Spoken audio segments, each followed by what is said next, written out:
명랑 시사 이승원입니다.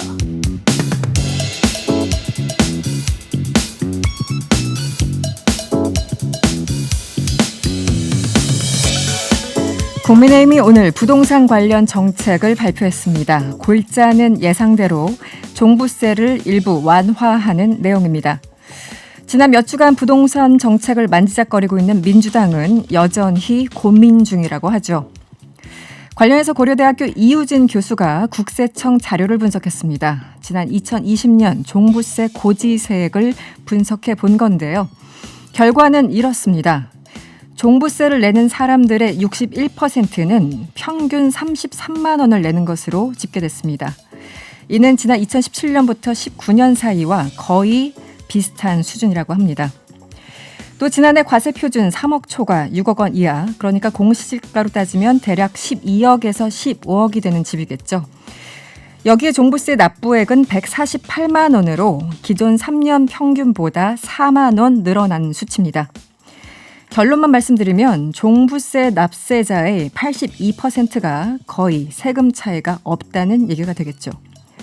어떠한 정치적 주장이나 수사도 수치를 그리고 팩트를 이길 수는 없습니다. 종부세 완화, 대다수 국민들을 등지게 하는 일입니다. 안녕하세요. 명랑시사 이승원입니다.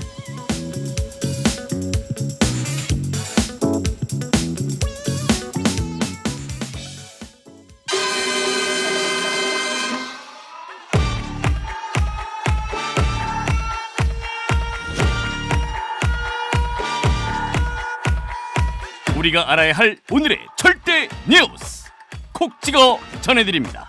뉴스 원정대. 오늘의 뉴스를 더 깊고 더 자세히 살펴보는 뉴스 브리핑 시간입니다. 뉴스 원정대 시작합니다. 월요일에 원정대원 두 분 나오셨어요. 이현경 뉴스캐스터 그리고 오창석 평론가와 함께합니다. 어서 오세요. 안녕하세요. 안녕하세요. 네, 여러분의 의견도 기다리고 있습니다. 지금 유튜브 채널에서 보이는 라디오로 함께할 수 있고요. 무료로 이용할 수 있는 TBS 앱을 활용하셔도 좋고 짧은 문자 50원, 긴 문자 100원이 드는 샵 0951번으로 의견 많이 보내주세요. 네, 첫 번째 이슈는 당연히 한미 정상회담 이후의 결과들인데요. 좀 꼼꼼히 살펴보도록 하겠습니다. 대북 정책, 백신, 미사일 주권 여러 이 분야의 결과문들이 발표가 됐는데 먼저 이현경 뉴스캐스터는 어떤 부분에 주목을 하셨습니까? 네, 사실 한미 정상회담의 결과에 실제적으로 국민들이 피부로 와닿는 결과를 보게 된 건 아마 이번 한미 정상회담이 처음이 아니었을까 그런 생각이 좀 듭니다. 미사일이나 외교 안보와 관련된 건 국가에 굉장히 중대한 이슈긴 하지만 국민들에게 체감적으로 다가오기 어려운데 그렇죠. 이번엔 백신이라고 하는 이슈 때문에 맞습니다. 많은 분들이 관심을 가졌었고요. 이번에 그 백신과 관련돼서 SK바이오사이언스와 삼성 로직스 같은 경우에는 이제 MOU를 체결을 했잖아요. 이런 부분에 있어서는 전 성과가 좀 있었다고 판단이 되고 그리고 이후에 연구를 같이 질병관리청이라든지 함께 진행하기로 한 부분에 대해서는 좀 평가할 만하다고 생각합니다. 모더나는 기술 이전까지 얘기를 좀 하고 있죠. 네. 오창석 평론가는 어떤 부분이 가장 인상적이었습니까? 매우 주관적으로.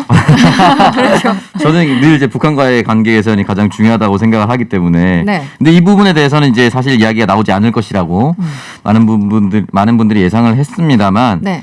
지금 성김 대사라든지 네. 지금 현재는 이제 대북 특사가 아님에도 싱가포르 대사인가 그렇죠. 네. 그럼에도 불구하고 인도네시아. 지금 인도네시아. 인도네시아 죄송합니다. 네. 그분이 원래 계속 뭔가 겸직을 해서 매우 헷갈립니다. 네. 맞습니다. 어쨌든 상징성이 있는 인물인데 네. 적어도 이제 북미회담에서는 상징성이 있는 인물인데 이 사람과 함께 이야기를 했다는 것 자체가 이 부분이 이제 미국 현지 반응도 좀 놀랍다라는 얘기를 한 것이죠. 반응도? 네, 현지 반응도 놀랍다라고 얘기를 하면서 이제 조셉 다트리니라는 육자 회담 미국 차석 대표가 있었습니다. 네네. 이 사람도 이제 회담 평가를 하면서 한반도 비핵화와 북한에 관련된 그리고 납득시킬 만한 성공적인 회담이었다라고 얘기했거든요. 한국에서는 여야 갈려서 판단이 나올 것이라는 것을 이미 회담 전부터 모든 사람들이 예상할 수 있지 않습니까? 미리 써놓고 있잖아요. 그러니까 어떻게 나오든 야당은 야당대로 비판할 거고 그렇죠. 여당은 여당대로 칭찬할 텐데 근데 미국 현지에서도 진짜 북한의 육자회담에 참석했던 사람이 이렇게 긍정적으로 평가를 내렸다는 것 자체가 미국 내 분위기도 굉장히 좋다. 그렇다면 네. 바이든 정부가 트럼프 정부를 계승한다고 보기는 어렵지만 적어도 이제 돌이킬 수 없는 북한에 관련된 이제 회담, 평화, 제의는 계속할 것이다라고 예측을 해볼 수가 있습니다. 네. 그런 의미에서 굉장히 유의미하다고 볼 수가 있고 제가 지난주 금요일에 미사일 회담 미사일 협정과 관련해서 네. 말씀을 드렸는데 네네. 이 부분에 대해서도 굉장히 성공적으로 끝났기 때문에 그리고 일각에서는 박정희 전 대통령 때부터 시작됐으니 보수도 기뻐해야 되는 것이 아니냐 네. 이런 식으로 얘기할 정도로 좋은 성과가 있어서 굉장히 결실이 많았던 회담이었다고 볼 수가 있습니다. 뭐 미사일 관련해서는 사실상 이 주권 국가에서 당연히 있어야 되는 권한인데 그렇죠. 외부에서 뭔가 제약을 두고 있다는 것 자체가 어떻게 보면 정상화된 그런 과정이 아닌가 싶고요. 그럼에도 불구하고 뭐 예상했던 것처럼 방미 성과를 두고 이렇게까지 극명히 또 평가가 엇갈릴 수 있는 것인가. 먼저 더불어민주당의 평가는 어땠습니까? 네, 아까 오창석 평론가가 말씀하신 것처럼 사실 평가는 예상 가능한 부분인데요. 그렇죠. 예, 더불어민주당의 송영길 대표는 한미 양국의 관련 의제를 넘어서 글로벌 산업 정책이나 백신 공동 생산 같은 세계적인 이슈를 함께 논의한 핵심 파트너가 됐다라는 부분과 대북 정책에 대해서 최선의 내용과 최적의 결과가 나왔다라는 부분들을 좀 평가했고요. 네. 42년 만에 우리나라 미사일 주권을 완전히 회복한 부분에 대해서도 성과다 이렇게 평가를 했습니다. 그러나 국민의힘 같은 경우는 네, 혹평이 쏟아졌어요. 저는 혹평이라고 생각을 하지 않는데요. 네. 예, 왜냐하면 야당이 이 정도 얘기를 보통 하는 건데 네. 성과를 30% 평가해 줬잖아요. 무려 30%나 네, 이런 저는 뭐 의미십니까? 그 부분에 대해서는 저는 어느 정도 평가를 해준 것이 아닌가. 단 야당이기 때문에 칭찬을 할 수 없는 입지가 아니었을까라고 생각이 드는데요. 그런 것도 있죠. 네. 예, 김기현 원내대표의 경우에는 기업들이 44조 원의 대미 직접 투자 계획을 발표했음에도 결국 손에 잡히는 성과를 가지고 오지 못했다. 현금을 지급하고 물건 대신 약속금을 받아온 것이다. 이렇게 네. 표현을 했고요. 안철수 대표의 경우에는 4대 기업에 피 같은 돈 44조 원을 투자를 하고 소리만 요란한 빈수레와 맞바꾼 기대 이하의 성적표다. 이렇게 비난을 하기도 했습니다만 네, 저는 뭐 야당이니까 그걸 감안하고 좀 들어야 되지 않을까. 이게 주요 이렇게. 언론사에서 계속 44조 원을 굉장히 강조를 많이 하더라고요. 우리 기업 투자했다고. 특히 이제 이게- 경제지들은 네. 대통령은 별거 한 게 없고 네. 기업들만 가서 무엇을 한 것처럼 제목을 많이 잡기도 했었죠. 맞습니다. 네. 최태원 회장이 발넓은 인맥을 보여줬다. 뭐 이런 얘기도 막 나오던데. 어쨌든 44조 원의 투자지 후원이 아니거든요. 그렇죠. 후원 이게 이제 복지재단이 기부금 후원한 게 아니에요. 아니죠. 우리 기업이 44조를 투자한 이유가 있습니다. 네, 네. 적어도 44조 정도는 뽑을 수 있으니까 투자를 한 거거든요. 그리고 이 부분에 있어서 사실은 정상이 같이 가야만 네. 사람들이 원래 그렇게 생각을 해요. 약간 지역에서도 민원 넣을 때 네. 구의원이 해결할 수 있는 건데도 국회의원 찾아가는 경우가 많아요. 아, 그렇죠. 네. 누가 옆에 있느냐에 따라서 이 민원의 정도가 달라지거든요. 네. 대통령과 함께 미국을 같이 가는 사람이면 정말 믿어도 되겠다라고 미국에서 판단합니다. 그런 것이 이제 큰 의미가 있기 때문에 여러 이제 총수들이 같이 가려고 네네. 앞다투어 이제 줄 서 있는 건데 네. 이때 44조 원을 투자했다는 것은 미국 내에서도 대통령이랑 같이 온 사람이 투자한다면 같이 해볼 만하지. 라는 생각. 물론 이제 우리 기업들이 이미 인정을 많이 받았지만 이미 인정 많이 받았죠. 네. 받았지만 투자한 이유는 분명히 있는 것이다. 그렇죠. 네. 그리고 회수하거나 이 투자에 대한 성과가 분명히 돌아올 것이기 때문에 이거 후원으로 착각하면 안 된다라는 말씀 꼭 드리고 싶습니다. 네. 44조 원 후원도 기부도 아니다. 투자였다. 이 네. 부분을 강조해 주셨고 또 그 이제 백신 가지고도 네. 일부 언론은 고작 55만 명 분이냐 이렇게 또 이제 비난을 하시는 분들이 있는데 어쨌든 뭐 해외에서 생산된 모더나 백신 원액을 들여와서 뭐 국내에서 이제 포장만 하는 거 아니냐 이런 또 반응들도 있었고 네. 어떻습니까 실제? 고작 포장만 하는 거면 네. 네, 우리나라 기업들을 선택했을 리 없다라는 것인데요. 네. 사실 백신을 생산하는 과정이 반도체와 생산하는 과정이 굉장히 유사합니다. 그래서 아무 국가에서나 생산할 수 있는 수가 상황이 없죠. 아니고요.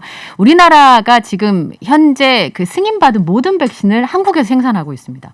근데 그게 가능하다는 건 그만큼 생산 시설이나 생산 능력이 따라간다라는 그렇죠. 얘기인데요. 네. 사실은 지금 이제 완제 생산이라고 하는 것이 이제 포장하는 부분이긴 한데 원액은 그 미국 론자라고 하는 회사가 정해진 공장에서 원액을 생산하고 있어요. 네. 지금 인도 같은 경우도 다 위탁 생산을 하고 있는 것이잖아요. 그러니까 그런 부분에 있어서 첫 술에 저는 배부를 수 없다라는 것이고요. 네. 지금 사실 삼성 바이오로직스 같은 경우는 현재 원액을 생산하려고 해도 생산 설비를 추가해야 되는 상황입니다. 그러니까 이 첫 술에 배부를 수 없다라는 부분 하나와 이 과정들을 거쳐서 아까 말씀하신 것처럼 기술 이전이라든지 네. 그리고 mRNA 방식이라고 하는 백신 생산 플랫폼을 우리가 가지고 있지 않습니다. 네네. 그래서 이번에 MOU를 체결을 해서 이후에 연구를 같이 진행한다라는 것이고요. 이 mRNA 방식이라는 백신의 경우에는 이번에 코로나 백신 말고도 독감 네. 백신 등 굉장히 앞으로 백신을 생산하는 데서 주요한 기술입니다. 그래서 이런 부분들에 대해서 기술을 이전받을 수 있고 하는 첫걸음이라고 좀 평가를 해야 될 것 같고요. 백신 스와프에 대해서도 야당이 혹평을 했는데요. 스와프가 들어가지 않았다는 것 때문에 그렇죠. 혹평을 하고 있죠. 근데 백신 네. 스와프 얘기가 왜 나왔는지를 한번 다시 생각을 해보면 백신 스와프라는 게 백신 계약 물량은 충분한데 속도가 따라가지 못하니까 미리 빌려와서 쓰고 우리가 받았을 때 갚겠다라고 하는 게 백신 스와프이잖아요. 그런데 31일에 모더나 백신이 들어온다고 하죠. 네네. 그러면 속도대로 계약한 물량만 제대로 들어올 수만 있다면 사실 스와프가 필요 있는 것은 아닙니다. 그래서 지금 문재인 대통령이 네. 미국을 방문했을 때 그 백신의 그 들어오는 속도를 제대로 들어올 수 있게 해주었는가 하는 부분에 대해서는 좀 지켜봐야 되겠습니다만 그 부분에 있어서는 좀 긍정적으로 평가할 수 있지 않을까 싶습니다. 네, 이게 네. 계속 완제 생산이라고 하니까 완제품 그대로 진짜 들어와서 무슨 발포 비타민 타먹듯이 물에 넣으면 끝나는 건 줄 알았는데 그게 아니라는 걸 네. 이렇게 말씀해 주셨던 거고 네. 결국에는 이제 55만 명 군 백신이기 때문에 네. 이 부분은 지금 아스트라제네카 30세 미만 못 맞기 시작했거든요. 그렇죠. 네. 근데 이제 나머지 군 백신을 빠르게 이제 투여할 수 있다라는 기사 벌써 나옵니다. 그러니까 군이 빨리 끝난다는 건 이제 국방 최전선에 있는 사람들은 가장 안전하게 우리나라를 지킬 수 있다라는 것이고 네, 네. 동시에 또 주한 미군과도 연관되어 있는 부분이기 때문에 이 부분 굉장히 또 유의미하다 볼 수가 있죠. 네. 지금 미국 내에서 사실 그 얘기를 한다고 하죠. 우리 언론은 굉장히 정부를 이제 방역 당국을 비판하고 있지만 미국 입장에서는 아니 저렇게 잘 하고 있는 나라에 굳이 먼저 줄 이유가 뭐 있냐. 지금 인도 같은 나라를 봐라. 빨리 줘야 되는데 그래서 그런 논쟁 끝에 결국은 55만 장병들에게 일단은 공급을 한다고 그런 결론이 나왔다고 합니다. 그런데 이제 약간 뭐 화제성 뭐 여러 가지 장면들 무엇을 먹었는지 악수는 그렇죠. 어떻게 했는지 무슨 옷을 입었는지 뭐 이런 것들이 항상 이제 정상회담 때 화제가 되잖아요. 이번에 점심 메뉴는 마음에 드셨습니까? 어땠나요? 스가의 햄버거와 굉장히 비교가 되던데. 네. 네. 뭐 해산물을 좋아하는 문재인 대통령의 취향을 고려했다 이렇게 얘기를 했는데요. 네. 당연하지 않을까. 손님이 왔는데 손님의 취향을 고려하는 건 당연하다는 생각이 좀 드는데요. 네. 어쨌든 우리 입장에서는 그 스가 총리가 첫 번째 미국과 회담하는 정상이 되고 싶어서 굉장히 안달이 났었다라는 보도는 이미 있었고요. 그래서 첫 번째가 아닌 것에 또 첫 번째가 아니었기 때문에 또 네. 국내 언론에서 굉장히 비판적인 목소리가 있었는데 네. 제가 들어보니까 대통령이 되고 첫 해는 회담을 해도 큰 성과를 얻기가 어렵답니다. 왜냐하면 그 행정부에서도 이미 진용이 갖춰진 상태가 아니고 경험이 없기 때문에 네네. 사실 줄 수 있는 게 별로 없었다고 해요. 네네. 그래서 사실 이번에 저는 백신을 되게 그 평가했던 이유가 눈에 보이는 성과였기 때문에 제가 말씀을 드렸던 부분이었는데 어쨌든 스가 총리가 햄버거를 앞에 놓고 그렇게 멀찍이 떨어져 앉아서 네, 손도 안 대고 그때. 예, 네. 먹는 것과는 굉장히 좀 달라진 모습이었고 저는 마스크 안 쓴 게 제일 인상적이었어요. 아 그렇죠. 네. 네. 어떻게 보였습니까 점심 메뉴는?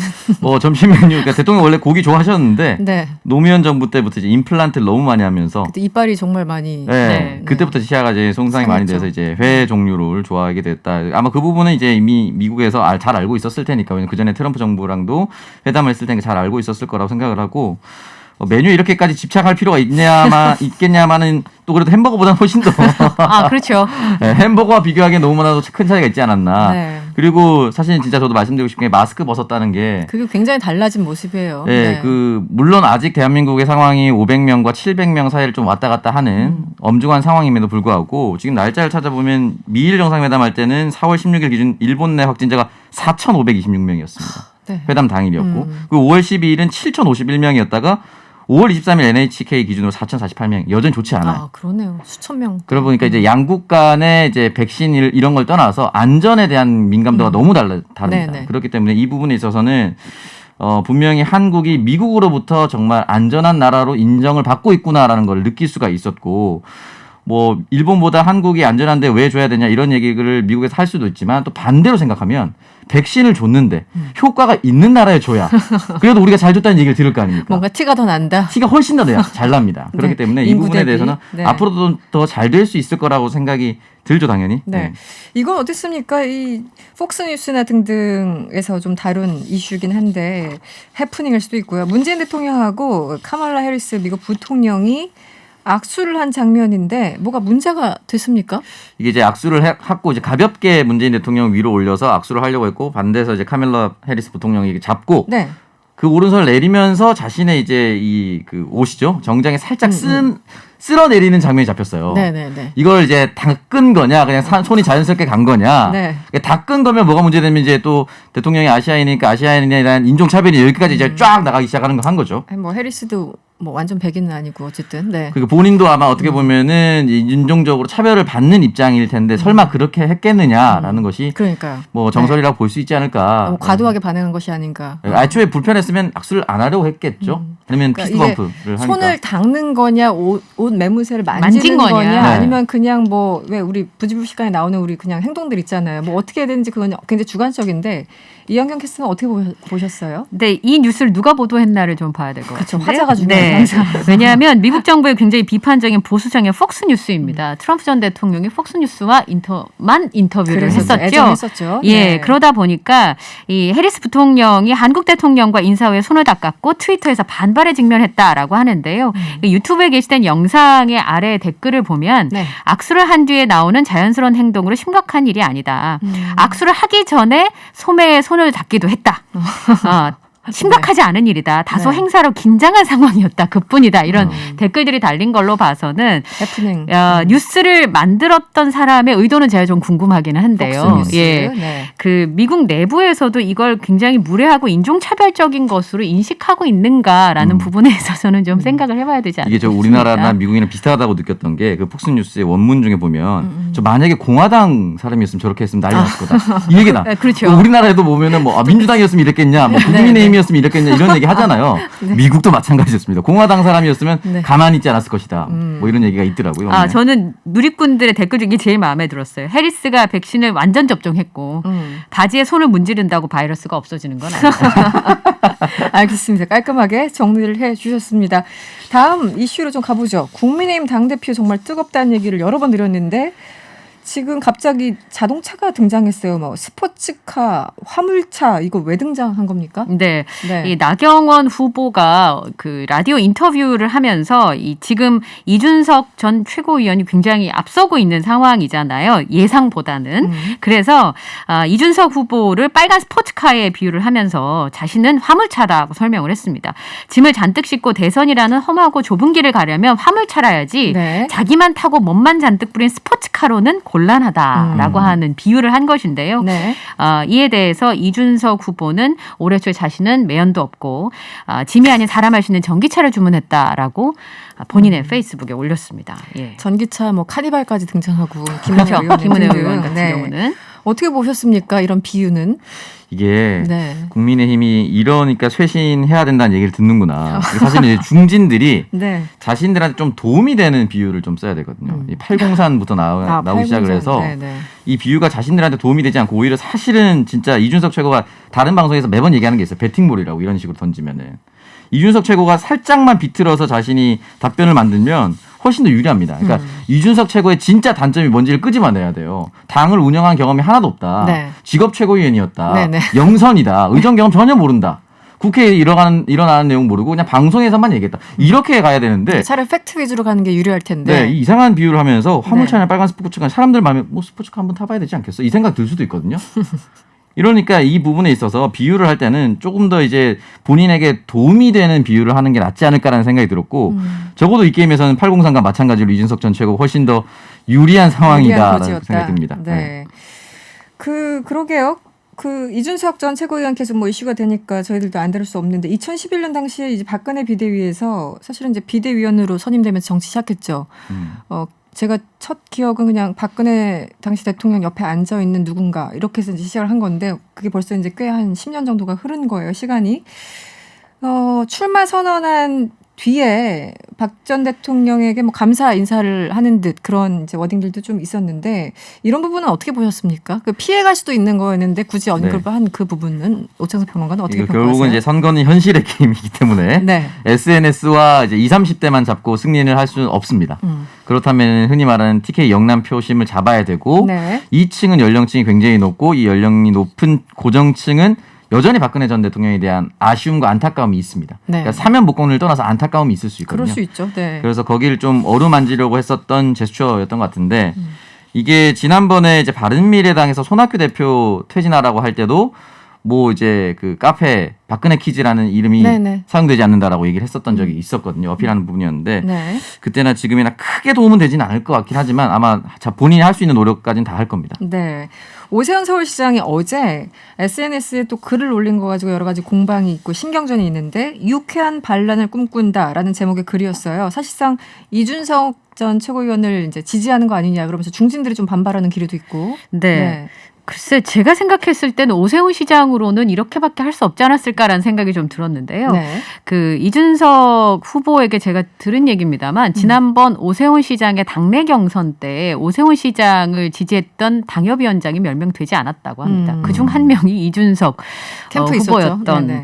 면이 있었고요. 그러다 보니까 사실 본인이 경선을 나경원 후보와 겪었을 때의 모습을 기억하지 않았을까라고 생각이 들고요. 네. 오세훈 시장은 사실 지금 현 시장이긴 하지만 10여 년 동안 당의 정치에서 멀어져 있었던 상황입니다. 그러다 보면 지금 당내에 개파가 있을 리 만무한 상황이고요.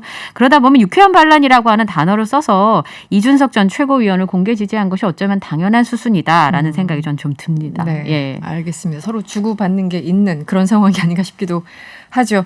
네, 오늘 원정대는 여기서 마무리를 해야 되겠습니다. 지금까지 이현경 뉴스캐스터 그리고 오창석 평론가와 함께했습니다. 오늘 고맙습니다. 감사합니다.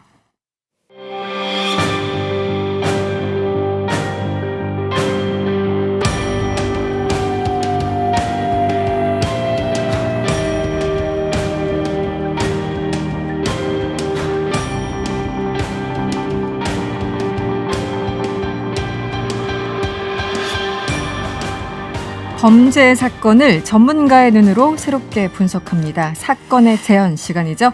오늘도 이분 나오셨어요. 국무조정실 아동정책조정위원을 맡고 계신 한국형사정책연구원 승재현 연구위원 스튜디오에 나와 계십니다. 어서 오세요. 네, 안녕하십니까? 네.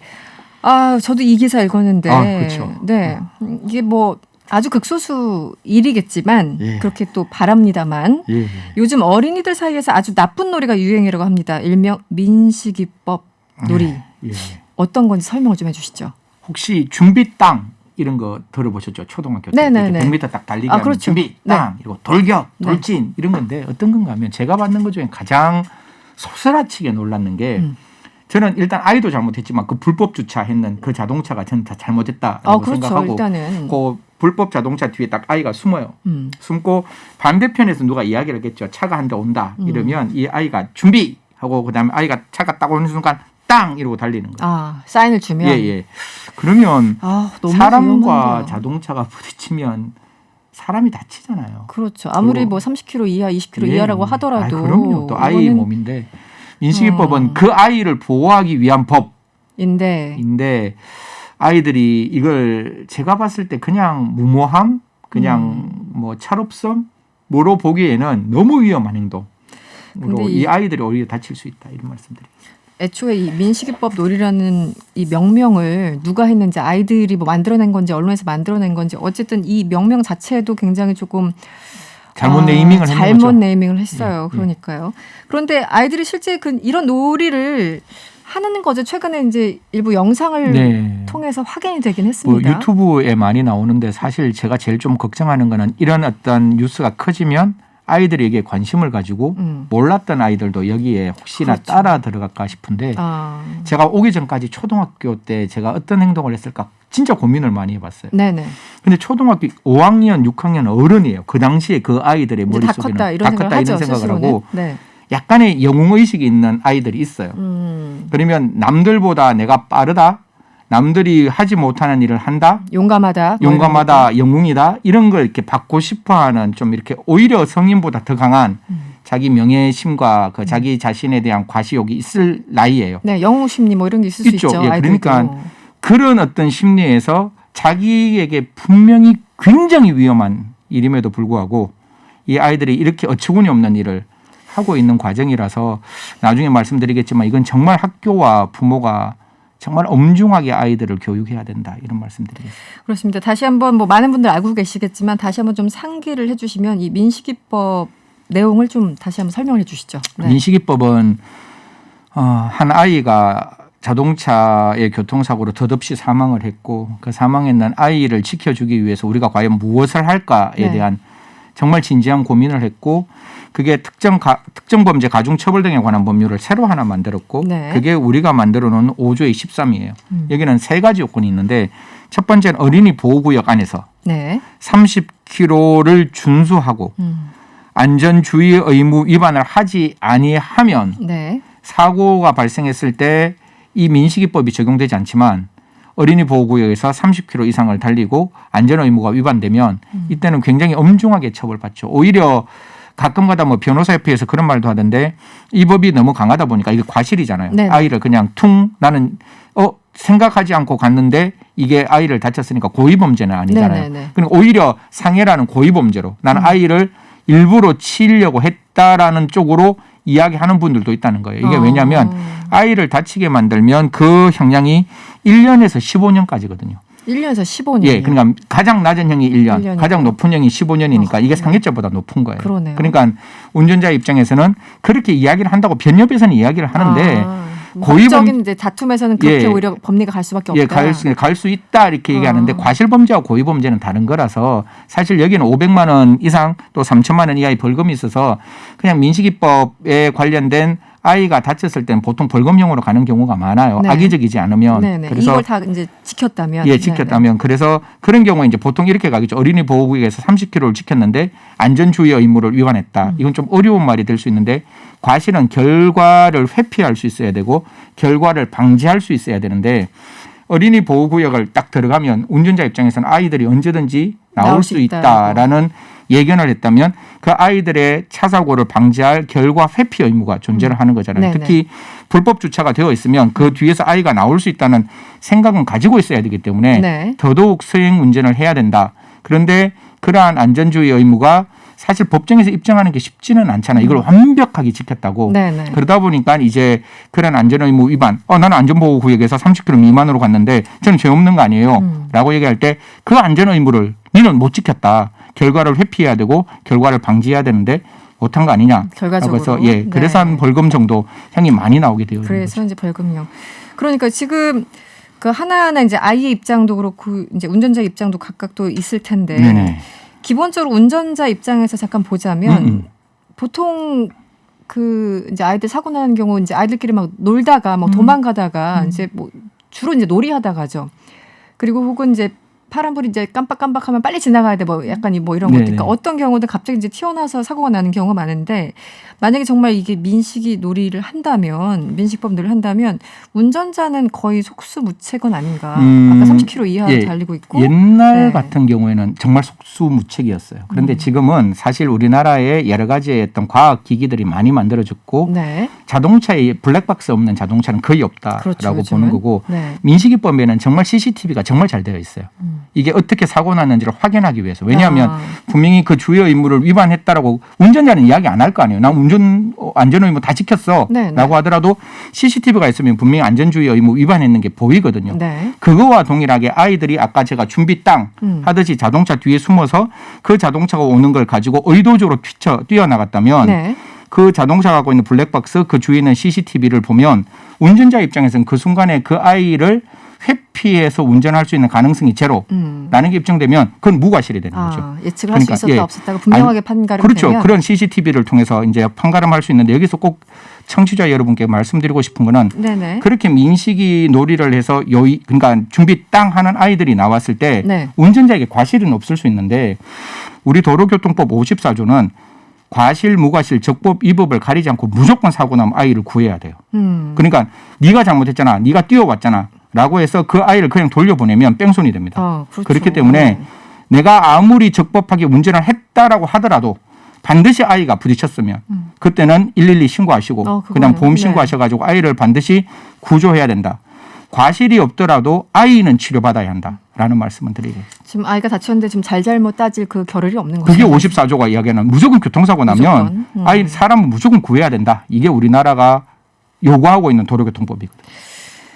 아까 말씀해 주셨는데 초반에 이 이제 지금 이런 경우는 아이들이 이제 철없이 놀다가 특히 이제 뭐 불법 주차한 그 차 사이에서 숨어 있다가 이렇게 하는 아주 극소수의 아이들이 있다는 건데 기본적으로 원인 제공은 불법 주차한 차에서부터 따질 수 있잖아요. 그렇다면 여기도 굉장히 강력하게 같이 처벌해야 한다 이런 의견도 있거든요. 어떻게 보십니까? 저는 이 민식이법 이 과잉 입법이라고 막 사람들이 이걸 폐지하자 그랬을 때 저 정말 혼자 싸웠거든요. 이 민식이법은 필요하다. 아이의 생명은 반드시 지켜져야 한다. 네네. 그래서 네. 운전자가 양보하자라고 이야기를 했는데 그 운전자의 양보의 전제는 물적 시설과 인적 시설이 갖추어져야 되는 네. 거예요. 쉽게 말하면 그 사이에 불법 주차는 없어야 되고 아이들이 그 무단 횡단을 못하도록 그러니까 가드레일을 만들어야 되고 등교 시간과 하교 시간에는 분명히 그 앞에서 교통 정리를 해주는 사람들이 존재함을 전제로 운전자들에게 제대로 지킵시다라고 하는 건데 지금 같은 경우는 자동차 운전 해보셔서 아시잖아요. 앞에 딱 이렇게 큰 SUV가 딱 서가 있으면 안 보여요. 안 보여요. 그건 네. 정말로 보이지 않거든요. 네. 거기서 준비 땅 해가 뛰어나오면 그건 진짜 속수무책이기 때문에 저는 가끔 그런 얘기합니다. 여기에서 가장 원인을 제공했는 것은 불법 주차다. 그렇죠. 그럼 그 불법 네. 주차는 일반 불법 주차가 아니라 아이들이 악용할 수 있는 이 놀이에 어떻게 보면 원인 제공을 했는 것이고 다른 경우에 정말 아이들이 앞에 어머니가 보이면 뛰어나갈 수 있거든요. 아, 그렇죠. 그때 그냥 네네네. 불법 주차가 되어 있으면 안 보이니까 그래서 여기에 있는 불법 주차는 다른 불법 주차보다 매우 엄중하게 과태료를 부과해야 된다. 그래서 여기에 절대 불법 주차하면 난 정말 이거 상상할 수 없는 벌금이구나 라는 인식이 있어야 여기 불법 주차 안 하거든요. 불법 주차는 내가 편하자고 하는 거거든요. 그러니까요. 아이 다친다라는 생각을 기본적으로 알고 있으면 그렇게 안 할 텐데. 안 하죠. 그리고 네. 단 한 5천 원, 6천 원 아끼겠다고 이런 걸 하는 거잖아요. 그래서 그런 어떤 이욕을 분명히 막을 수 있도록 좀 강력한 과태료가 필요하지 않을까 생각합니다. 지금은 이제 주로 아이가 다쳤을 경우를 한정해서 제가 질문을 드렸었는데 이걸 조금 확장해서 똑같은 상황에서 아이 그 보호구역 그 존에서 30km 미만으로 달리고 뭐 이렇게 하고 있어도 사고는 충분히 날 수 있는 거고 이거를 좀 악용했을 때 일각에서는 이런 얘기도 합니다. 뭐 자해공갈단 요즘 보험 사기들 많잖아요. 이런 사람들이 일을 벌일 수 있는데 이거는 뭐 어쩌라는 거냐 뭐 이렇게 자유공갈단하고 진짜 이걸 네. 악용하는 사람들은 엄중 처벌해야죠. 엄중 처벌해야 되는데 한 가지 먼저 말씀을 드리면 네. 어린이 보호구역에서는 13세 미만이 다쳐야 돼요. 13세 미만. 그러니까 12세까지 다쳤을 때 민식이 우리 이 법이 적용되는 거지. 네네. 성인이 중학생, 고등학생, 어른이 다치면 그 어린이 보호구역에서도 민식이법 적용 안 돼요. 그렇죠. 네. 그렇기 때문에 그런 부분이 있고 제가 뭐 맨날 그 보험회사들하고 이야기를 하면서 또 경찰들하고 이야기하면서 저도 그 자해공갈단 비슷한 사람에게 이렇게 교통사고가 나봤거든요. 그러셨어요? 그래서 네. 가장 중요한 거는 그 자해공갈단이 하는 거는 그냥 합의 보자는 거예요. 그러니까 그렇죠. 사고 합의금. 처리하지 말고 그냥 우리 나한테 20만 원 주세요, 30만 원 주세요, 50만 원 주세요 이러는데 우리 종합보험 들잖아요. 자꾸 네네. 우리가 종합보험 드는데 그걸 생각을 까먹으시는 것 같은데 이 종합보험은 순전히 나를 위한 종합보험. 네. 이니까 그런 경우에 있어서는 무조건 112 신고하시고 무조건 보험회사 부르시면 이런 자해공갈단으로부터는 분명히 해방될 수 있다. 해방될 수 있다. 내가 잘못했다는 이유로 머뭇머뭇거리지 말고 네네. 잘못했다 할지라도 정말 엄청나게 음주운전을 했지 않는 이상은 음주운전을 해도 사실 보험 처리되거든요. 그렇기 때문에 처벌받는 거 그걸 부담 가지지 마시고 그냥 112 딱 신고하시고 그다음 보험 신고하시면 사실 그 뒤에 약간의 벌금과 약간의 어떤 그 불이익은 있을 수 있지만 자해공갈단한테 당하는 그 불이익은 없다. 이런 말씀드리겠습니다. 상대방이 의도적으로 고의적으로 했을 경우 사실은 이제 매의 눈으로 보는 게 보험 회사나 예. 경찰들이니까 어쨌든 최대한 그쪽에 의존하는 그럼요. 게 가장 합리적인 예. 방법이다. 이런 예. 말씀이시고요. 예. 어쨌든 이런 놀이가 있다라는 게 그 자체가 이름도 그렇고 사실 끔찍합니다. 너무 위험하고 여기에 대해서 좀 교육이 절실해 보이는데 마지막으로 한 말씀 좀 네. 해주시죠. 네. 나의 아이잖아요. 그리고 우리 학교의 아이고 그러면 정말 저도 국민학교 초등학교 때 저는 국민학교 네, 지금 저도 초등학교 국민학교입니다. 그래? 네. 귀에 딱지 박히도록 네. 횡단보도에선 손들어라. 네. 그래서 본능적으로 손들고 지나가듯이 네. 아이들의 귀에 딱지 않도록 네가 그런 행동하면 너한테 정말 나쁜 일이고 네가 그래서 손해나면 너희 어머니가 손해배상 다 받아야 된다. 이게 755조거든요. 네네. 그래서 그런 경우에서 부모와 학교가 정말 일심동체해서 이런 행동을 못하도록 정말 매일매일 교육을 해야 된다. 이렇게 말씀드리겠습니다. 이 지적도 의미가 있네요. 4747번님이 문자 주셨는데 노상에 낮게 달아놓은 현수막도 큰 문제입니다. 맞아, 이거 저도 지나가면서 느꼈었는데 이 현수막 때문에 코너 돌 때나 이럴 때 이제 아이들이 보이지 않는다고 이런 사고도 지적도 한 번 있었잖아요. 그 현수막 때문에. 그러니까요. 네, 절대 보이지 않아요. 이렇게 4747번님 문자 주셨습니다. 네, 오늘 인터뷰는 여기서 마무리를 해야 되겠습니다. 지금까지 한국형사정책연구원의 승재현 연구위원이었습니다. 오늘 고맙습니다. 네, 고맙습니다. 개미는 오늘도 열심히 일을 하네. 개미는 언제나 열심히 투자한 개미들을 위한 코너죠. 돈과 함께 시간입니다. 주식계 요정 염블리 이비스트 투자증권 염승환 부장과 전화 연결돼 있습니다. 안녕하세요. 네, 안녕하세요. 네, 다짜고짜 염승환의 천기누설. 오늘부터 시작하자마자 다짜고짜 청취자 질문 드리겠습니다. 5932번님이 이런 문자 주셨어요. 왜 저는 늘 고점에 살까요? 네. 해운주 20년 만에 최고로 샀더니 또 물렸네요. 해운 운임 계속 오른다는데 보유 물타기 어느 쪽인가요? 이렇게 다짜고짜 질문 주셨습니다. 부장님 답변 부탁드릴게요. 네, 이게 절대 보유는 좋은데 네. 물타기는 안 될 것 같고요. 왜냐하면 지금 해운주 20년 만에 물론 좋은 거 맞고요. 운임도 계속 오르는 건 맞는데 이제 중요한 거는 이 운임 상승이 계속 이어질 수 있느냐 여기에 대한 이제 확신이 좀 있어야 됩니다. 운임이라는 게 지금 배가 없어서 그런 건데 네. 이게 뭐 올해 하반기 내년 내후년까지 계속 오른다는 보장은 우리가 할 수가 없거든요. 네. 그리고 선박이라는 게 이제 어쨌든 발주가 좀 최근에 많이 이루어지는데 선박 공급이 또 늘어나게 되면 운임은 어느 정도 좀 꺾일 가능성이 분명히 높습니다. 그리고 네. 해운 운임이 올랐던 배경 중에 하나가 원자재 가격이 많이 올라서 그래요. 그래서 운임 지수도 좀 많이 오른 편인데 최근에 중국에서 철강석 가격이 급락을 했거든요. 네. 중국 정부가 이제 너무 올라가니까 단속을 하고 있는데 음. 이런 것들을 봤을 때 운임 지수가 마냥 고공행진하기에는 좀 부담이 됩니다. 그리고 이게 해운주들 보면 일부 기업들은 주가가 뭐 거의 한 10배 가까이 오른 기업들도 있을 정도로 너무나 뜨겁게 올랐거든요. 상반기에. 그렇게 본다라면은 지금 상황에서 사실 이거 신규로 매수하기에는 굉장히 좀 부담된다고 좀 보고 있습니다. 네. 어떤 해운주인지는 좀 모르겠는데 왜냐하면 종류가 좀 다르지만 그렇죠. 네. 어쨌든 해운주 전체적으로 봤을 때는 지금 아직 사이클이 꺾인 건 아니고 상반기까지 좋은 사이클은 맞기 때문에 네. 보유는 좀 하시는 게 좀 좋겠지만 분명한 건 하반기에는 어느 시점에서는 또 사이클이 일부 꺾일 수도 있거든요. 상반기보다는. 네. 그렇게 본다라면 하반기에는 좀 주가가 부진할 수도 있기 때문에 네.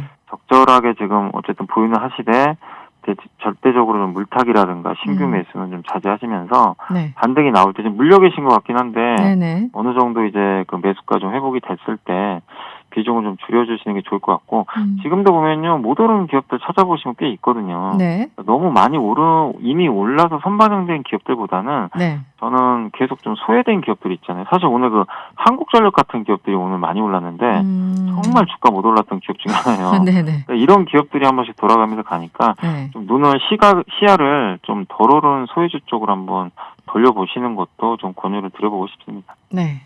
일단 소외된 데를 집중해서 좀 살펴보자 이런 말씀 주셨고요.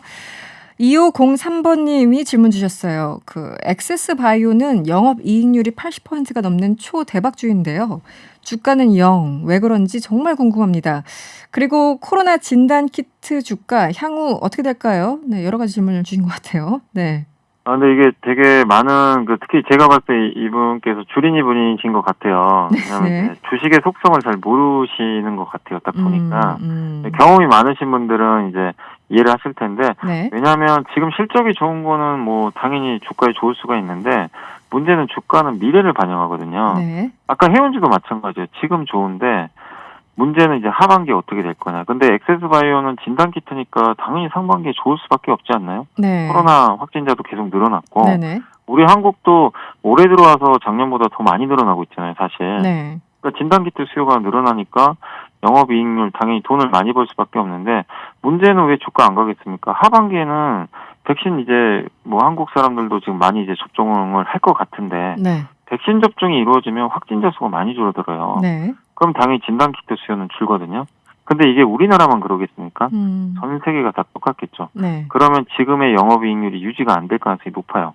영업이익률이 하반기나 내년으로 가면 꺾일 가능성이 높기 때문에 주가는 그걸 미리 반영하거든요. 네. 그래서 엑세스바이오가 앞으로도 계속 뭐 코로나 확진자가 늘어나서 진단키트 수요가 늘려서 영업이익률이 유지되면야 지금도 계속 사야 되겠죠, 주식을. 네네. 근데 그럴 가능성은 그렇게 높지는 않기 때문에 그래서 좀 주가가 빠진다고 보시면 좀 좋을 것 같아요. 그래서 진단키트 쪽에 대해서는 하반기에 대한 이제 그 실적 악화 우려감이 네. 지금 주가에 반영이 되고 있다. 이렇게 네. 보시는 게 맞는 것 같아요.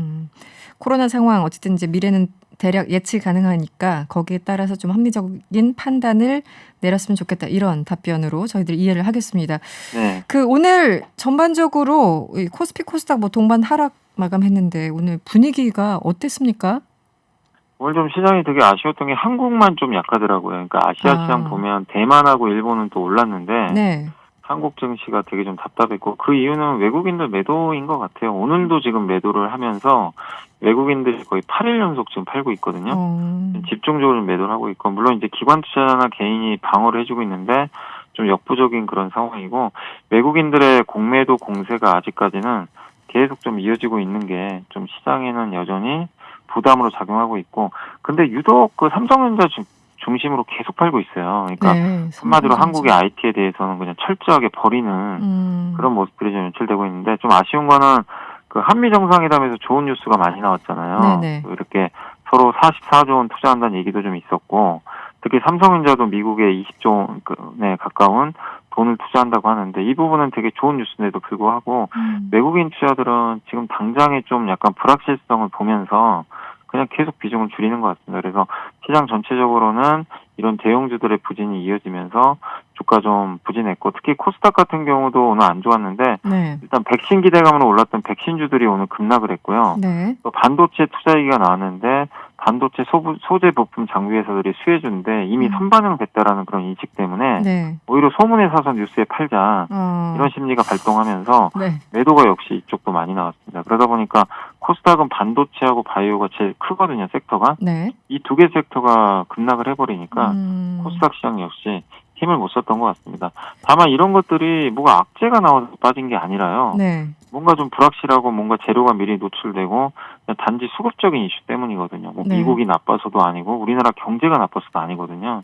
그래서 너무 염려하실 필요는 없는데 지금 개인 투자분들께서는 사실상 좀 이런 시장이 며칠째 이어지다 보니까 굉장히 좀 허탈하시고 짜증날 수밖에 없는 그런 장인데 네. 그러나 근본적인 거 장기 투자하시는 분들은 결국에 펀더멘탈하고 유동성 면에서 문제만 없다면 너무 걱정하실 필요는 없다고 저는 보고 있거든요. 그래서 조금 힘든 구간이지만 여러분들이 지금 시장의 레벨이나 뭐 이런 것들 전체적인 흐름을 봤을 때 전혀 지금 문제될 거 없는 상황이니까 조금 좀 인내심이 좀 필요한 그런 구간이 뭐 계속 이어지고 있다 이렇게 보시면 좋을 것 같습니다.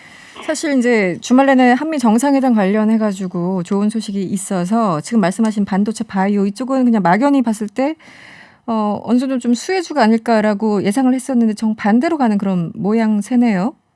네, 일단 이제 이쪽이 사실 최대 수혜주인데 아무래도 이제 아까 말씀드린 대로 주가는 좀 선행성이 있잖아요. 네네. 이미 반영돼서. 지난주에 이 뉴스가 또 새로운 게 아니라 이미 언론상에서부터 일주일 전부터 알려진 내용이다 보니까 네네.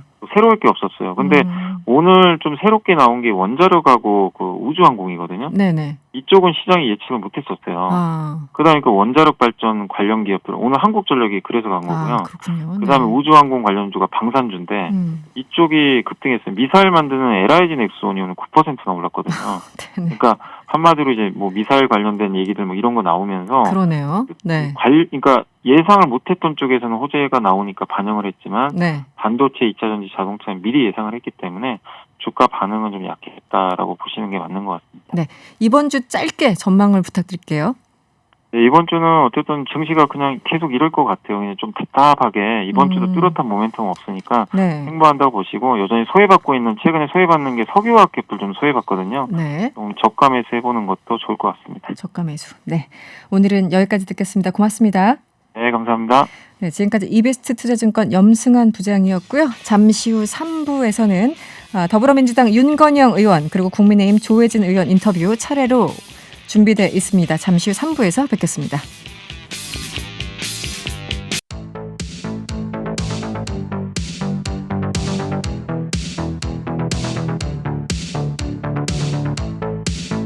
바이든 대통령과 문재인 대통령이 미국에서 만났습니다. 바이든 대통령 취임 이후 첫 한미 정상회담이었죠. 이번 방미 성과 어떻게 평가하는지 국회 외교통일위원회 위원인 더불어민주당 윤건영 의원과 이야기 나눠보도록 하겠습니다. 의원님 안녕하세요. 네, 안녕하세요. 윤건영입니다. 네, 반갑습니다. 한미 정상회담 총괄적으로 좀 평가를 해주시면 어떻습니까?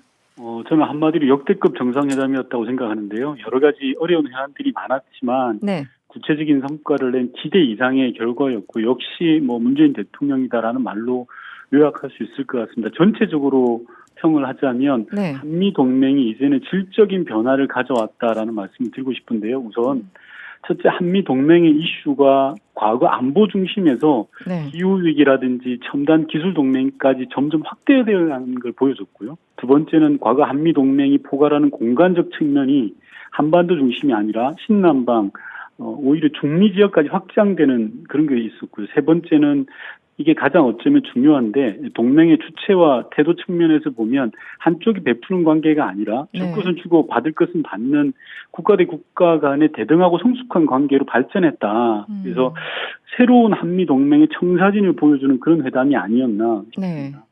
알겠습니다. 총괄적으로 역대급이었다, 기대 이상이었다 이렇게 평가를 해주셨고요. 네. 기본적으로 국민의 가장 큰 관심사 중에 하나는 역시 백신 문제였는데요. 이번에 이제 포괄적인 한미 글로벌 백신 파트너십 구축에 합의하는 그런 성과를 냈습니다.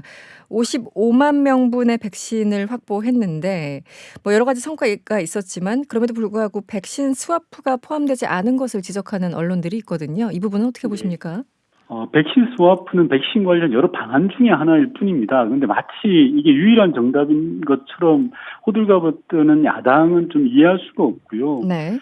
이게 흠잡을 데가 없다 보니까 3살짜리 떼 쓰듯이 계속 이 논리도 내용도 없이 억지 주장을 하고 있다. 저는 이렇게 생각합니다. 네. 이번에 약속한 한미 백신 파트너십 체결은 일종의 한미 간의 백신 동맹을 맺은 겁니다. 단순하게 백신을 지원받는 것에서 그치는 게 아니라 네. 한미 양국이 힘을 합쳐서 대한민국의 백신 공장을 만드는 것입니다. 즉 미국은 뛰어난 기술과 원부자재를 제공하고 네. 한국은 뛰어난 생산 역량을 통해서 코로나에 공동 대응하자라는 거거든요. 네네. 한마디로 우리 대한민국이 전 세계 코로나 대응의 주축으로 거듭나는 겁니다. 네. 쉽게 예를 제가 좀 들어서 설명을 하면 네. 이번 백신 파트너십을 통해서 물고기 잡는 법을 완벽하게 배우게 되는 겁니다. 그런데 지금 야당은 지금 장바구니에 물고기 몇 마리 들었냐고 따지는 게 현재 야당 모습이거든요. 네. 좀 안타까움을 넘어서 좀 한심한 그런 모습인 것 같습니다. 네, 한심한 모습이다. 우리나라가 보니까 이 바이오 의약품 관련해서는 기술은 세계 1위고 생산 규모는 세계 2위다 이런 보도가 있던데 이 부분에 대해서 그 미국도 굉장히 좀 주목을 하고 있었던 것 같습니다.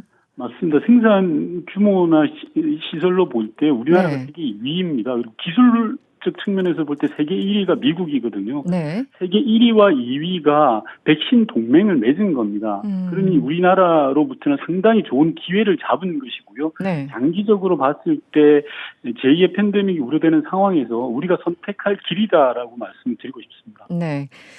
그리고 또 관심을 끌었던 거는 이제 한반도에 대한 미국의 시선이었습니다. 바이든 정부가 출범한 뒤에 대북 정책 검토를 마쳤습니다. 이번 공동성명에서 한반도에 완전한 비핵화라는 문구가 들어갔고요. 무엇보다 관심을 끌었던 것은 이 판문점 선언 그리고 싱가포르 공동성명이 동시에 들어갔다는 점인데요. 여기에 대해서 의원님은 어떻게 보십니까? 맞습니다. 이번 정상회담에서 싱가포르 선언과 판문점 선언을 확인했다는 것은 대단히 중요합니다. 네네. 기존 남북 대화와 북미 대화의 연속성을 인정했다는 것으로 봐도 무방하거든요. 이것도 좀 예를 들어보면 네. 100m 달리기 경주를 하는데 출발선상을 한 30m 정도는 앞에서 시작하는 거와 마찬가지입니다. 네. 따라서 북한에게도 상당한 시그널이 있고요. 그리고 한반도 평화 프로세스와 관련해서는 이번에 많은 언론들에서 미국이 인권 특사를 먼저 발표할 것이다라고 이야기했는데 인권 특사가 아니라 대북 교섭 대표를 발표를 했거든요. 네, 또한 일종의 북한에 대한 대화의 시그널로 작용할 걸로 보여집니다. 그리고 가장 중요한 것은 이번 한미 정상선언에서 남북 대화와 관여 협력에 대해서 바이든 대통령이 전폭적으로 지지한다라는 겁니다. 네. 아무런 조건을 달지 않는 겁니다. 네. 이것은 한반도 운전자로서의 대한민국 정부의 역할을 미국도 인정하고 지지한다는 의미거든요. 대단히 중요하다고 생각합니다. 그 공동성명 가운데 의원님이 이제 말씀하신 거는 이 대목이죠. 바이든 대통령은 또한 남북 대화와 관여 그리고 협력에 대한 지지를 표명했다. 이 부분인 것 같은데요. 네, 맞습니다. 예, 제가 마침 이제 질문을 좀 드리려고 했었어요. 트럼프 행정부 당시에는 이제 한미 간 워킹 그룹이라고 해서 그 안에서 실무적인 논의를 했었는데 사실상 우리가 뭔가를 좀 하려고 하면은 당시 트럼프 정부가 뭔가 발을 걷는 장애물이 되는 그런 어떤 장면들이 여러 번 포착이 됐었습니다. 그렇다면 이번에는 워킹 그룹을 좀 넘어서서 조금 더 본격적으로 우리가 실질적으로 좀 주도할 수 있는 남북 관계를 주도할 수 있는 그런 상황이 됐다고 보면 될까요? 그 워킹 그룹은 장단점이 있었습니다. 그랬죠. 네. 하나 장점으로 말씀드리면 한미 관계에 있어서의 출구를 하나로 만들어 놓으니까 효율적인 거죠. 모든 논의를 거기서 다 하면 되니까요. 근데 단점으로 보면 안 해도 될 논의를 워킹그룹에서 하다 보니까 속도가 더디게 갔던 측면이 없지 않아 있었습니다. 네. 그런데 제가 조금 전에 말씀드린 것처럼 남북 대화에 대한 바이든 행정부의 지지를 확보했다는 것, 단서가 없다는 것, 이것은 남북 관계에 있어서의 일정한 독자성을 확보했다라고 봐지는 거거든요. 그래서 네. 워킹그룹이 가졌던 그런 문제들을 상당 부분 좀 극복할 수 있다, 상쇄시킬 수 있다라는 그런 측면에서 대단히 중요하다라는 말씀드리고 싶습니다. 네. 그럼에도 불구하고 이 정세현 전 통일부 장관 같은 경우는 이번에 성과를 평가하면서도 뭔가 북한을 구체적으로 유인할 수 있는, 유도할 수 있는 그런 구체안은 없었다, 좀 아쉽다라는 지적도 분명히 있습니다. 공동 성명에는 정교하고 실용적인 접근법 이렇게 이제 나와 있는데 의원님은 이 부분은 어떻게 보셨습니까? 그 부분은 조금 저는 다르게 생각하는데 아직 네. 협상이 진행되지도 않았습니다. 따라서 구체적 내용을 공개한다라는 것은 사리에 맞지 않다고 생각합니다. 우리가 개인 간의 협상을 할 때도 협상 테이블에 마주 앉아야 서로 상대의 패를 공개하지 않겠습니까? 그런데 지금 네네. 북미 관계는 탐색 대화조차 아직도 진행되고 있지 않는 상황이거든요. 협상이 진행 중인 상황이 아니에요. 그러다 보니까 구체적인 내용들을 공개할 수 없다라는 측면이 제일 중요하고요. 네. 두 번째로는 바이든 정부가 취임 이후에 대북 정책의 새로운 기조를 제시했지 않습니까? 네. 이게 저는 대단히 중요하다라고 생각을 하는데요. 동시적인 접근, 실용적인 접근을 하겠다. 기존의 트럼프 정부에서의 빅딜 정책에 대한 성찰을 기초로 해서 새로운 접근 방식을 내놓았거든요. 이런 네네. 부분들은 북에 던지는 메시지가 저는 상당히 있을 거다라고 생각을 합니다. 네. 그 공동성명, 한미 정상 간 공동성명을 보면 또 인권 상황, 북한은 인권 상황을 개선하기 위해서 협력한다라는 데 이제 동의한다 이런 대목이 있는데요. 이 부분은 북한의 반발이 좀 예상되지는 않으시나요? 북한이 끌끌어하는 부분이 북한 인권 이슈에 대한 부분입니다. 그런데 예상과 달리 이번 한미 정상회담에서는 원론적 언급에 그쳤습니다. 네네. 저는 상당히 우리 정부 외교 쪽 사이드에서 나름 적극적인 노력을 했다라고 생각을 하고요. 네. 그러한 유사한 사례들이 꽤 있는데요. 예를 들면 트럼프 대통령 시절에 비건 대북 특별대표를 임명할 때 네. 북한을 노스코리아라고 했습니다. 네. 이번 성김 대표를 임명할 때는 북한을 조선민주주의인민공화국 풀네임을 다 썼거든요. 그런 부분들은 네. 북한이 가장 핵심적 요구가 체제 보장 그리고 자기를 인정해달라는 거거든요. 네네. 하지만 미 측에서 북한에 대한 상당한 신경을 썼다라는 부분이 보여지는 부분이고 일종의 이것 또한 한반도 평화 프로세스 상에서의 대화 메시지로 해석될 여지가 크다고 네. 봅니다. 알겠습니다. 이번 한미 정상회담 이후에 또 중국의 반응도 여러 가지 궁금한데요. 아직 공식적인 반응보다는 그 언론을 통해서 반응이 약간씩 이제 흘러나오는 그런 모양새입니다. 먼저 이 대만 해협을 언급한 것이 중국을 자극할 것이다라는 지적이 있어요. 윤건영 의원께서는 네. 어떻게 보십니까? 저는 좀 큰 틀에서 봐주셨으면 좋겠습니다. 왜 대만 해협이 들어갔는지가 아니라 네네. 당면한 미중 갈등 속에서 우리 정부가 이 위기 요인을 어떻게 잘 관리했는지 측면에서 봐야 정확한 평가가 가능하다고 생각합니다. 문재인 대통령도 언급했다시피 우리 정부가 양안 관계 특수성을 부인한 게 아니지 않습니까? 우리 정부가 강조한 것은 특수성을 인정하면서도 대만 해협에서의 평화의 필요성을 강조한 거거든요. 네. 저는 그 정도 표현을 놓고 과도하고 지나친 해석을 하는 것은 우리 국익에 도움되지 않는다라는 생각을 하고요. 한 가지 예를 들어서 미일 정상회담과 비교해 보면 확연히 전 다르다고 생각합니다. 네, 그렇죠. 미일 네. 정상회담 때 합의문에는 홍콩, 신장, 위구르 인권 문제를 구체적으로 적시해 두었습니다. 이번 한미 정상회담에는 들어가지 않았고요. 또 최근 정상회담 직후에 중국 공산당 기관지 인민일보의 영문 자매지인 글로벌 타임스에서는 문 대통령이 중국의 레드라인을 넘지 않았다. 네. 동시에 미중 문제에 있어서 한국의 원칙을 지켰다라고 평가를 했습니다. 그래서 우리가 좀 너무 과도하게 해석하거나 인식하지 않았으면 좋겠다는 생각이 있습니다. 네. 이번에 또 한미 미사일 지침이 완전히 이제 해제돼서 주권 국가로서 어떻게 보면은 당연한 그런 권리를 획득한 그런 상황인데요. 네. 주변국들 역시 또 중국이겠죠. 어떻게 반응할 거라고 생각을 하십니까? 중국의 반응 이전에 미사일 지침 해제는 지난 40여 년 동안 어느 정부도 해결하지 못했던 묵은 숙제입니다. 문재인 정부가 드디어 푼 것이고요. 저는 네. 역사적 성과라고 생각을 합니다. 네. 중국에서 나름 그렇게 뭐 생각할 수도 있겠지만 중요한 것은 이제는 우리가 결정할 수 있다라는 거 아니겠습니까? 네. 핵심은 이 미사일 지침 해제로 인해서 우리가 얻을 수 있는 게 뭐냐? 우주 개발이 가능하다라는 겁니다. 네네. 즉 발사체 개발이 가능하고요. 이번 정상회담에서도 나왔지만 아르테미스 약정 선언에 협력하기로 했다라는 것은 달 탐사 계획도 가능하다라는 겁니다. 네. 아르테미스 약정이라는 건 미국 주도로 2024년까지 우주인을 달에 보내고 28년에는 달에 유인 기지를 만들겠다라는 거거든요. 네. 그 계획에 우리가 참여할 수 있는 겁니다. 즉 네. 이번 미사일 지침 해제를 통해서 미사일에 대한 자주권 그리고 자주국방에 대한 부분 분명히 생겼지만 이 이외에 부가적으로 핵심적인 요인이 바로 우주 개발이 가능하고 발사체 개발이 가능하다라는 부분을 좀 말씀드리고 싶습니다. 네.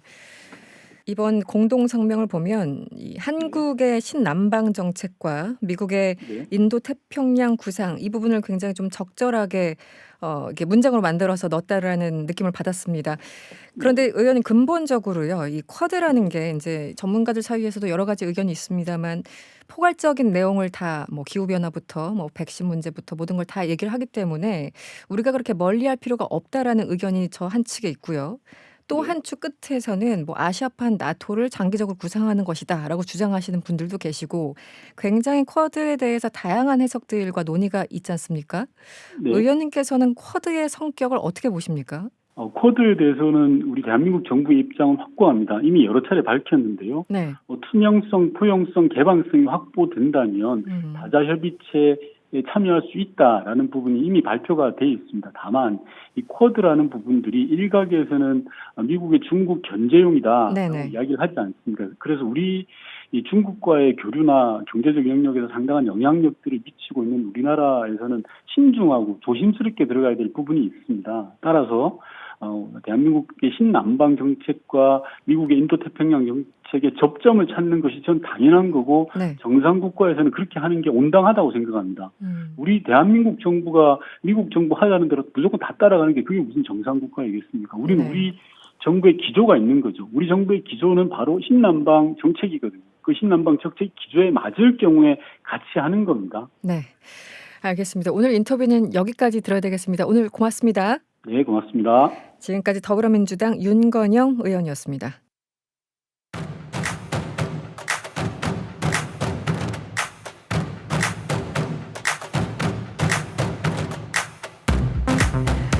네, 여의도 인터뷰 시간 국민의힘 조혜진 의원 스튜디오에 나와 계십니다. 어서 오세요. 예, 반갑습니다. 조혜진입니다. 네, 먼저 이 질문을 드려야죠. 예. 의원님 관련돼서 후보 등록, 국민의힘 당대표 최고위원 후보 등록을 했는데 예. 의원님이 예.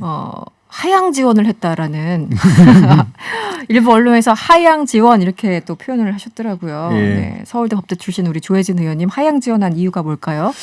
그 좋게 써주셨는데 보통 눈치 지원이라고 그러는데 눈치 지원 그러니까요. 같은 그 상황도 언어의 선택에 따라서 달리 평가되는데 고맙게 생각합니다. 네, 배경이 어떻게 됩니까? 이제 당대표 출마 선언했을 때는 제가 누구보다도 당대표를 할 준비가 잘 돼 있다고 생각해서 가장 먼저 했는데 네네. 쭉 해보니까 당대표로서는 뭐 여전히 제가 제일 잘할 것 같아요. 네. 근데 당대표로 당선되는 데는 제가 준비가 많이 덜 돼 있다. 네. 역부족이다. 일단 되면 내가 최고인데 예. 그 과정까지는 좀 험난할 것이다. 예. 쉽게 말하면 이런 건가요? 예. 그런데 네. 그렇다고 또 당을 위해서 역할을 하고 싶은 걸 또 포기하고 싶지는 않고 네네. 그래서 최고위원으로라도 지도부에 들어가서 제가 당초에 하려고 했던 일을 꼭 하고 싶어서 그래서 하향 지원해서 예, 최고위원으로 예, 그 그러셨군요. 후보 등록을 했습니다. 네, 쉽지만은 않은 결정이었을 텐데 예. 그 당 대표에 워낙 많은 이제 예비 후보들이 몰리니까 예. 이제 그 최고위원이 뭐 가뭄이다 이런 얘기가 사실 있었어요. 예. 네, 지난 주말에도 그런데 좀 알고 보니까 꽤 많은 분들이 지원을 하신 것 같아요. 10분 최고위원 가까이 10분 가까이 가까이입니까? 하신 것 같아요. 네네. 예, 숫자는 제가 세보진 않았는데. 네네. 예. 그래서 어떤 방식으로 최고위원은 그 선출되나요? 당대표는 말씀 그대로 이제 한 분을 뽑는 거고 네네네. 최고위원은 5분을 뽑습니다. 5명. 네. 근데 그 중에 한 분은 그 청년 최고위원이 돼가지고 거기는 전혀 이렇게 별개로 선거를 합니다. 네, 실질적으로 4명을 뽑는 거군요. 예, 그리고 그 4명 중에 한 분은 당헌 당규상 여성이 반드시 하게 되어 있습니다. 여성이 설령 5위나 6위가 되더라도 네. 4위 안에 그 자동으로 이게 넣게 되어 있습니다. 4명이 만약에 다 남성이 뽑히면 예, 5위, 6위 하더라도 여성을 한 명 예, 그 넣는 남성이 방식으로. 4등이 탈락되고 네네. 5위, 6위, 7위 있더라도 여성이 이제 진입해서 최고위원이 되시는 걸로. 네. 그러니까 남성 후보들끼리로 보면은 그 세 자리를 놓고 다투는 그런 구도가 되는 거죠. 그러네요. 네. 예. 이번에 뭐 초선 또 원외 예. 여성 후보들도 꽤 많이 최고위원회 등록을 했더라고요. 생각보다 예. 많이. 네. 예. 어떻게 자신 있으신 거죠? 이번에 당대표를 해보니까 네. 그 자신 있다고 다 되는 건 아니고 네. 마지막까지 최선을 다해야 되고 최선을 다하겠다. 특히 지금은 우리 당에 역대 한 번도 불지 않았던 정체를 알 수 없는 바람이 불고 있어서 네. 정말 이게 잘못했다면 큰 코 다칠 수가 있다. 네. 그래서 제 최후의 한 표까지 네. 최선을 다해야겠다고 생각하고 있습니다. 방금 그 바람 말씀하셨는데 예. 과거에 불지 않았던 그 예. 바람 바로 여쭤보죠. 지금 당 대표가 굉장히 특히 이제 보수 정당으로서 이런 흐름이 있었나 싶기도 하고 예. 굉장히 새로운 모습을 보이는 게 사실이에요. 결과와 예. 무관하게. 예. 지금 젊은 의원 혹은 뭐 초선 의원들 김웅의 의원 그리고 이준석 전 최고위원 등등 예. 이 바람은 바람일까요? 아닐까요? 그냥 한번 지나치는 바람이라고 보십니까? 아니면은 결과에도 상당히 뭔가 영향을 미칠 수 있다. 뭐 예, 어떻게 결과에도 상당히 정말? 영향을 미칠 수 있는 실체가 있는 바람이라고 생각합니다. 실체가 있는. 물론 이 바람이 옮겨 다니기 때문에 네네. 처음에는 김웅 후보에다가 싹 쏠렸다가 지금 김웅 후보에서 쭉 빠져나와가지고 네네. 이준석 후보에 가 있고 네. 이렇게 그 유목민처럼 옮겨 다니는 바람이기 때문에 네. 그런 변동성은 있습니다만은 우리 국민의힘 보수 야당이 획기적으로 변해야 된다. 속도 말로 획가닥하면 뒤집혀야 된다. 네네. 이런 강한 이 변화의 요구를 담고 있는 민심이기 때문에 역대 우리 당에 대한 이 그 민심의 요구 중에 가장 거세라고 봅니다. 네. 변화에 대한 그런 것 같아요, 요구가 가장 이거는. 거센 네네. 바람이고 그런 실체가 있기 때문에 무시하고 지나갈 수가 없고 어떤 형태로든지 간에 우리 당의 이 변화의 이 바람이 영향을 줄 것 같아요. 최종 그 전당대회 선거 결과는 뭐 장담할 수는 없지만 네네. 이 바람 자체는 우리 당의 구조적인 변화, 질적 변화에 상당한 영향을 줄 것 같아요. 이제 표라는 건 사실 이제 나중에 단일화 여부부터 해가지고 이제 예. 예비 경선, 본선 또 다르니까요. 뭐 7대3, 5대5 다르기 예. 때문에 쉽게 예측이 사실은 안 되기는 하는데 예. 최근에 그 이제 스포츠카와 뭐 화물차 논쟁, 예. 나경원 전 의원과 이준석 전 최고 그런 논쟁은 어떻게 저희들이 해석을 해야 됩니까? 어떻게 보셨습니까? 재미는 있죠.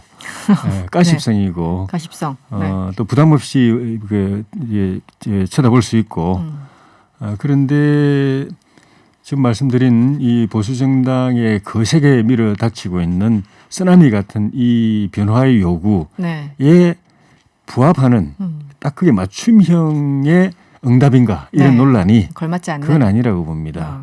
그런 당의 본질적 변화, 그 근본적 변화에 대해서 고민하고 그 고민의 그 결과를 내놓고 그걸 가지고 서로 평가하고 논쟁하고 이렇게 하는 것이 지금 변화의 민심에 부합하는 것이 이렇게 좀 심하게 말하면 말꼬리 잡기 비슷한 네. 그런 말싸움처럼 것이 본질적인 건 아니라고 생각해요. 만약에 예. 이제 가정을 깔고 만약에 예. 초선 의원 혹은 이제 한 번도 국회의원을 해보지 않은 어떤 후보가 예. 당선이 된다면 예. 의원님도 지금 이제 중진 의원이시잖아요. 예. 굉장한 타격이 있을 것 같아요. 내상이 있을 것 같아요. 그래 되면 저 같은 중진의원. 사람이 반드시 최고위원으로 들어가야죠. 오히려 균형을 맞추기 위해서입니까? 왜냐하면은 그렇게 되면은 당선되는 것 자체로서는 우리 당에 대한 국민의 이미지를 상당히 개선시키고 지지율도 올릴 겁니다. 근데 그 다음부터 내년 3월까지 대선까지 어려운 험난한 대선 과정 이게 그냥 그 산전수전 다 겪은 사람들도 나가 떨어지는 그런 판이잖아요. 네네. 더구나 내년 대선은 역대 최대의 혈전이 될 겁니다. 민주당은 민주당 지대로 그냥 최대 결집. 생사를 걸고 할 거고 네. 우리는 우리대로 그래 할 거고 그런 건곤일책의 대회전인데 네. 이거를 제대로 이끌어갈 수 있을까? 누구나 그 걱정은 하게 돼 있고 그 전당대회 말미에 투표할 때까지도 우리 당원들을 사랑하는 당을 사랑하는 당원들이나 지지자들도 그 고민 끝에 최종 선택을 할 것이고 만약에 그런 변화가 온다면은 최고위원회라도 무게 중심을 잡을 수 있는 경험이 있는 네. 대선의 경험이 있고 져본 경험, 이겨본 경험 또 민주당의 전술 전략 잘 알고 네. 당을 또 통합해내고 네. 중진들 역할도 또 살려갈 수 있는 누군가가 최소한 몇 명은 최고위원회에 들어가 있어야 네. 우리 당원들이나 국민들이 안심하고 대선 가도도 안정적으로 갈 수 있다. 변화와 개혁 속에 안정적으로 선거를 치를 수 있다고 생각하죠. 이제 그래서 그런지 뭐 어떤 선거나 마찬가지입니다만 이제 선거하는 방식, 경선 예. 방식에 대해서 굉장히 예민하잖아요. 예. 그리고 사실 예전에 그 얼마 전에 서울시장 때도 나경원, 오세훈 누가 이길 것인가 거기에 대해서 이제 경선 방식 때문에 이제 분석하시는 분들도 많았었고 예. 이번에 이제 그 중에 하나인데 예. 그 역선택, 그러니까 일반 여론조사에서 역선택을 이거 조항을 넣느냐 마느냐 예. 이거 가지고 굉장히 논란이 있었다고 이제 언론에 보도가 되고 있습니다. 예. 역선택이라는 게 이제 상대당이 이 당을 그러니까 나쁘게 말하면 골탕 먹이기 위해서 예. 말 그대로 역선택하는 그런 상황인데 예. 결론적으로 의원님은 어떻게 보십니까? 이 조항이 있어야 된다 보시나요? 아닌가요? 그 정치권에서도 그 논란 결론은 안 났습니다. 항상, 역선택이 그렇죠. 뭐 이렇게 많다 또는 적다 결론이 안 났고 그래도 뭐 아직은 그렇게 심하지는 않다. 그래서 큰 영향을 당락에는 미치지 영향이 않는다. 없다는 게 다수인데 네. 박빙의 승부가 되면 이번에 서울시장 우리 당내 경선이 박빙이었지 않습니까? 그럴 때는 그게 그 승부의 이 분수령이 되기 때문에 그렇군요. 그런 걸 우려하는 후보 쪽에서는 강력하게 네. 그 역선택 방지 조항을 요구를 하고 있죠. 의원님도 역선택 그 방지 조항을 넣어야 된다는 입장. 꼭 그런 건 아닌데 당이 후보가 이게 후보끼리 이게 룰 합의가 되려고 하면은 불공정에 대한 우려를 하는 후보 측의 의견을 조금 더 좀 수렴을 해야 될 필요도 있다고 생각하죠. 저는 뭐 큰 차이는 없다고 보는데. 그러니까 당사자들, 그러니까 특히 이제 당 대표 지금처럼 아주 초접전으로 예상되는 이런 상황에서는 그게 나중에 그 불복의 어떤 뭐 그러니까 여진으로 남을 수 있기 때문에 아예 그걸 없애기 위해서는 예. 역선택 조항을 넣는 것이 좀 안전하다 이렇게 보시는 건가요? 예, 그걸 강력하게 요구하는 후보가 끝까지 그걸 고집하면 그렇군요. 그거를 무시하고 가기는 쉽지 않을 것 같습니다. 알겠습니다. 당내 얘기는 계속 좀 나눠보도록 하고요. 예, 그 한미 정상회담 얘기를 좀 해볼게요. 예, 솔직하게, 예. 네, 솔직하게 평가를 좀 해주시죠. 성과가 있었습니다. 서가 있었습니까? 있었는데 네. 대통령께서 너무 자기 자화자찬하고 자랑을 너무 많이 하시니까 오히려 그게 더 색을 바래게 하는 것 같아요. 칭찬은 국민들이 알아서 네. 평가해주고 저 같은 사람이 네. 성과가 있었다 이렇게 평가할 텐데 네. 뭐 하여튼 뭐 자화자찬도 그냥 뭐 그게 너무 싫었다. 네, 그러니까 참 네. 보기 좀 민망하더라고요. 예. 그렇죠. 문재인 대통령이 이 표현을 썼죠. 뭐 최고의 순방, 최고 회담이라고 표현했는데 그거는 네. 듣기가 좀 민망했다라는 생각. 더할 나위 없이 결과가 좋았다 이런 표현도 쓰시고 깜짝 선물 받았다고 그러시고 네. 민주당에서는 뭐 건국 이후 최대의 그 외교 성과라고. 그건 이제 미사일 관련해서 특히 이제 그 표현이 나왔죠. 미사일 그러니까 해제에 그 대해서. 단일 사안에 대해서야 그럴 수 있지만은 네. 전체적으로는 그렇게 너무 과장하면 보는 국민들이 마음이 편치 않습니다. 알겠습니다. 더 좀 평가해주고 싶은데. 네. 별로 그렇게 하고 싶은 생각이 안 들게 만드는 거예요. 예. 그 잘하긴 잘했는데 칭찬하긴 싫어. 뭐 이 정도로 이해를 할게요. 예. 그런데 이제 그 중국의 반응에 대해서는 우리가 좀 대비를 잘 해야 됩니다. 네, 그 대만 해협이 들어가서 칭찬을 많이 하는 게 오히려 네. 부담스러운 부분 중에 하나가 중국이 더 예민하게 반응할 수 있기 때문에 네. 우리는 오히려 로키로 그냥 우리는 기본은 했다 이 정도로 가야 되는데 너무 그러시니까 중국이 더 긴장하고 우리에 대해서 앞으로 제가 볼 때는 중국이 그동안 해온 그 행동 양식을 보면은 치밀하게 준비했다가 보복이나 압박 카드를 차근차근 네. 내밀면서 우리를 또 다시 또 아주 힘들게 만들 것 같아요. 그 부분 얘기를 해보죠. 대만 얘기, 중국 얘기 나왔으니까 오늘 예. 중국 외교부 자오리젠 대변인 예. 이분 워딩 굉장히 센 분인데 오늘 예. 정례브리핑에서 이 얘기를 했습니다. 대만 문제는 순수한 중국 내정이며 예. 어떤 외부 세력 간섭도 용납할 수 없다 이렇게 워딩을 오늘 했어요. 예. 어떻게 보십니까? 이 중국 어제 중국 관영 매체에서 벌써 내정 간섭이란 말 나왔고 네네, 그래서 그렇죠.